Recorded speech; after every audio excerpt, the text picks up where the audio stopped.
Premesso che non possiamo mediare tra sicurezza e profitto, sono assolutamente d'accordo, ma oggi le aziende che esportano sono strategiche per il Paese. Aprire gradualmente e in massima sicurezza le aziende venete strategiche per l'export è questa la priorità per gli industriali veneti in un mondo che nonostante il virus continua a produrre e competere, seppure con volumi più bassi, né più né meno che la legge del mercato. Ci sono alcuni competitor nostri che ci stanno rubando quote di mercato e fanno bene, perché noi faremo la stessa cosa, quindi stiamo perdendo delle commesse importanti. Restano le risorse liberate dal governo a favore delle imprese e quei 400 miliardi di garanzie che saranno erogate attraverso la società SACE e il fondo PMI. Di primo acchito sembra positiva.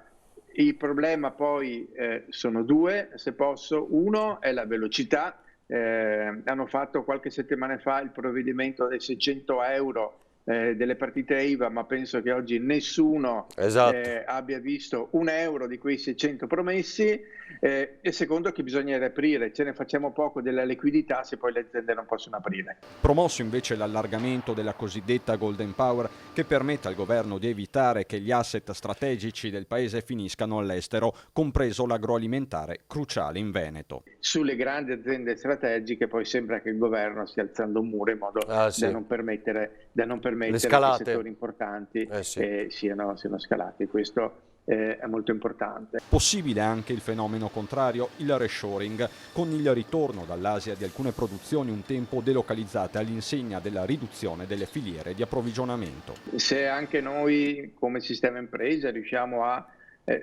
fare qualche cosa con più valore aggiunto, quindi con prodotti con un po' più di intelligenza dentro, secondo me molte cose potranno essere riportate